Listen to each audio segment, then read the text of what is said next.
Hello and welcome to Saki Tech. In today's video, we will do a spec-by-spec comparison between the newly released Samsung Galaxy Note 10.1 2014 edition with Apple's brand new iPad Air. This is the 5th generation iPad. So let's dive right in. Okay, so let's start with the design. iPad Air comes out on top in this category with its premium aluminum finish that we know and love. It's solid and shiny, and when you hold it in your hands, it is clear that you paid good money for this sleek-looking tablet. Now, iPad Air also gets an overall design refresh in this 5th generation installment, which makes its overall design even more appealing to the eyes. The bezels around the edges now take minimal space, and you see more of the screen and less of the bezels.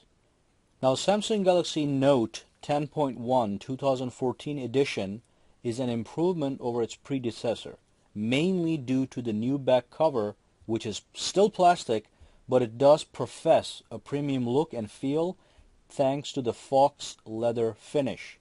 So what used to be the glossy and flimsy back cover is now replaced by this leather look-alike texture, which is easier to hold as well due to its better grip. iPad wins in this category quality-wise. There's a clear-cut difference in build quality, and that's just a fact, so don't chop my head off just for siding with the iPad in this category.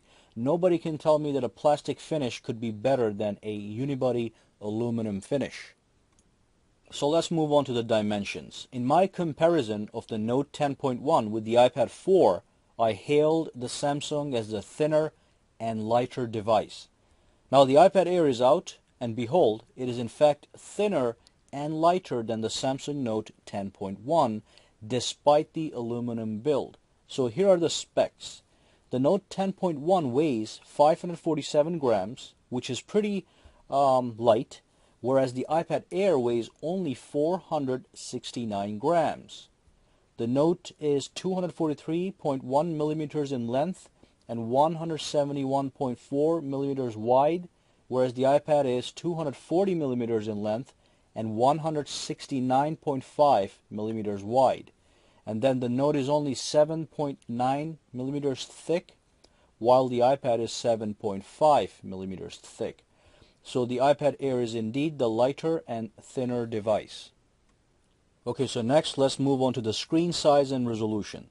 So the Galaxy Note 10.1 comes with a super clear 10.1-inch LCD screen. The resolution is 2560 by 1600, which brings the pixel density to 299 pixels per inch.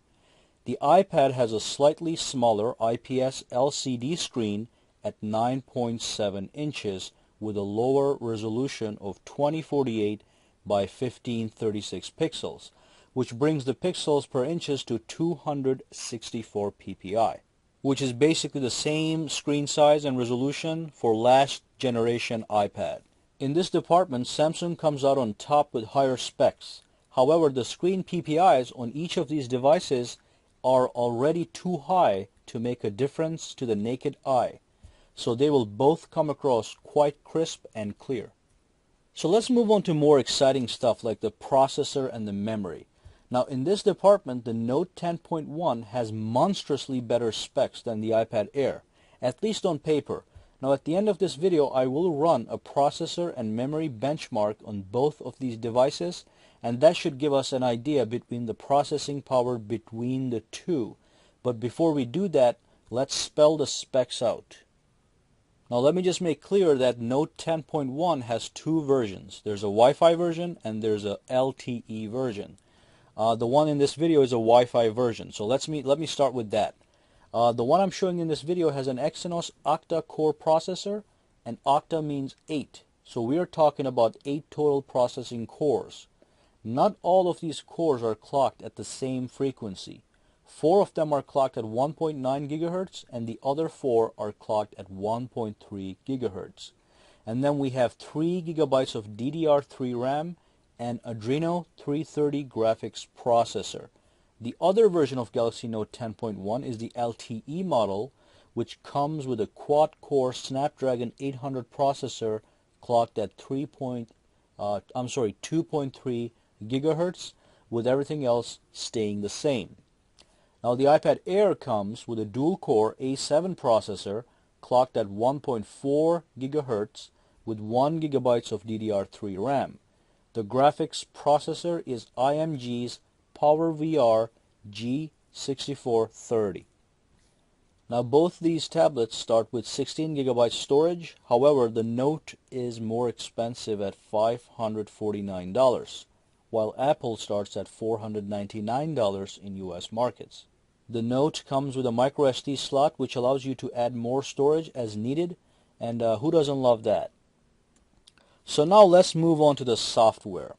iPad runs on the latest version of iOS 7, which comes with some useful enhancements like the Control Center and the updated Notifications Center. The Samsung Note 10.1 runs on the latest version of Android 4.3 with Samsung TouchWiz Overlay. Now, I usually don't like overlays, but TouchWiz brings some fantastic functionality and features all by itself, not to mention the S Pen, which adds even more functionality. Now, S Pen integration will allow you to take some very precise notes and draw realistic art if you're into that kind of stuff. In this category, I have to side with Samsung. Its operating system is simply much more appealing and useful to me than iOS 7, which is virtually uncustomizable as opposed to Android. With Android, you can tweak the looks of your device to meet some very specific needs. I can have live widgets keeping me up to date with relevant information such as news and weather. I can move these live widgets around. I can empty my home screen completely if I want to show a gorgeous background picture and such. Now with iOS 7, all you get is a static lock screen and a static home screen, and it's all populated with a bunch of apps and folders. As far as customization goes, all you can do is change your wallpaper. As for overall smoothness, Android with TouchWiz and iOS 7 are both very smooth. However, there was occasional stutter while working with TouchWiz, which simply doesn't exist on the iOS 7, on the iPad Air especially. Now, another important thing to note is that apps from the App Store on iOS 7 are definitely better designed, better looking, and better optimized. Though we have to make a clear distinction here. Samsung comes with built-in apps that are exceptional in quality and function, such as the S Pen apps and Air Command functionality. But when it comes to App Store apps, iOS 7 offers better apps as opposed to Google's Play Store apps. So just keep that in mind. Okay, so let's take a look at the cameras next. I have never used a camera on a tablet that I ever owned, whether that was an iPad or an Android tablet. But here are the specs for those of you who care. iPad Air has a rear-facing 5 megapixels iSight camera and a 1.2 megapixels front-facing camera, which they also call the FaceTime camera. The Note 10.1 has an 8 megapixels rear-facing camera and a 2 megapixels front-facing camera. Both these devices are capable of recording video in 1080p. And just to clarify, on the iPad, you can only record at 1080p using the rear-facing camera. The front-facing camera is only capable of recording at 720p. On the Note 10.1, you can record 1080p on either side. And then let's talk about the battery life. The Samsung Galaxy Note 10.1 2014 edition has a 8220 mAh battery, which will translate to a full day of generous use without any problems. Now, Samsung is advertising their battery life as up to 9 hours.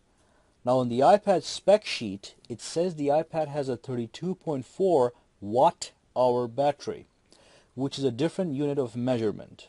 Apple is advertising their battery life as up to 10 hours. But basically, this also translates to a full day of generous use. And by generous use, I mean browsing the web, listening to music, watching some YouTube videos, maybe a movie, playing with some apps and games. So iPad may actually give you that extra hour that they are advertising. And finally, I'm going to take a look at some miscellaneous features. Now, the Note 10.1 does come with a very exclusive S Pen, which is a highly precise stylus capable of producing very accurate typing, sketching, and drawing, which is something entirely lacking on the iPad. Even if you buy a stylus for the iPad, it doesn't come anywhere near to the capabilities of the S Pen. Just remember that the Note 10.1 is designed from the get-go for finger and stylus use. So now let's run the processor and memory benchmarking tool. So let me clear everything that is running in the background, and let's clear the memory from the task manager in Samsung. Okay, and let's take a look at the iPad and make sure nothing is running in the background. Okay, swipe up, go away, gone. So we have clean slates. So let's launch Geekbench on each of these tablets and press run. Okay, so let's let this run its course. And once again, this is the Geekbench benchmarking tool. What it does is it measures the processing and memory power of devices across cross-platforms. So we can in fact compare the ending results, and it has some meaning to it.